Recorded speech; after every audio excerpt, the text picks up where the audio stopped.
महत्व आहे, ह्याला महत्व नाहीये, तिथली सर्व्हिस सुधारण्यात आम्हाला सगळ्यांना इंटरेस्ट. एक वाद त्या नावावरनं सुरू आहे, दुसरा वाद मराठी सक्तीवरनं सुरू आहे.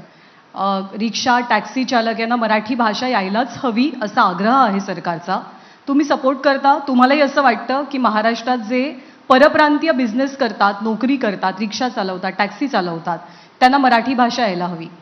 नाही, साधारणपणे आपण कुठल्याही राज्यात गेलो ना, तर तिथल्या लोकांना तिथली स्थानिक भाषा ही लोकही शिकतात आणि अभिमानाने लोकांना असतो. म्हणजे मी स्वतः जेव्हा चेन्नईला जाते ना, मी पण वणकम म्हणते, तितका प्रेमाने ते लोक आमच्याशी वागतात आणि त्याचं तोडक्या मोडक्या हिंदीमध्ये तेही आमच्याशी बोलायचा प्रयत्न करत असतात.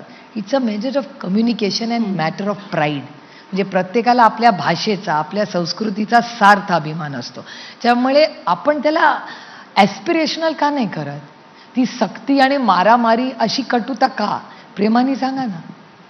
तीच गोष्ट आपण सगळेच प्रेमानेही सांगू शकतो. पण आज महाराष्ट्राच्या समोर टॅक्सी ड्रायव्हरला मराठी आलंच पाहिजे ही भूमिका असलीच पाहिजे. पण त्याच्याबरोबर इथे बसलेली जी प्रत्येक मागच्या रोमधले लोक आहेत ना, त्यांना वेळेवर टॅक्सी मिळणं, रिक्षा मिळणं आणि तो व्यक्ती त्यांच्याशी उर्मटपणे न वागणं, ह्याच्यात जास्त आनंद वाटेल असं मला वाटतं. कारण का मला कालच तो अनुभव आलाय.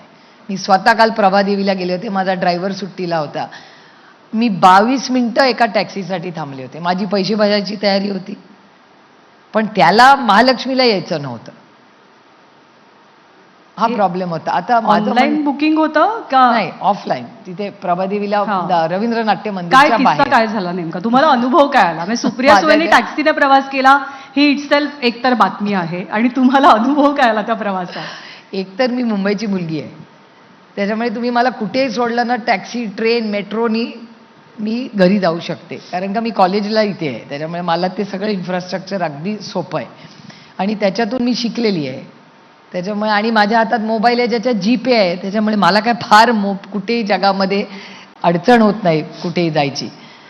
आणि काल माझा ड्रायव्हर सुट्टीवर होता, त्याच्यामुळे मला असं वाटलं अरे आपण प्रभादेवीला चाललोच आहे, तिथून पटकन टॅक्सी घेऊन मी घरी येईन. मला 22 मिनिटं लागली एक टॅक्सी घ्यायला. योगायोगाने माझ्याबरोबर एक मुलगी टॅक्सीला थांबली. तिला माझ्यापेक्षा जास्त गरज होती, कारण का मला 10 वाजता मीटिंग होती. तिला बिचारीला तिचं कार्ड दाखवायचं असेल क्लॉक इन करायला.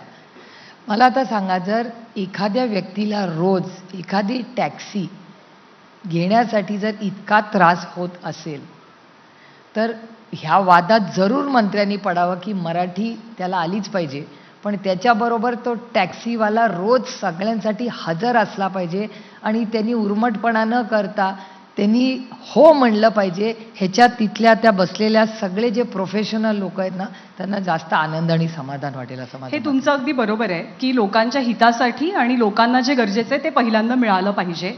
पण या सगळ्यामध्ये विरोधकांची एकी, म्हणजे जर का सरकार ते करत नसेल तर ते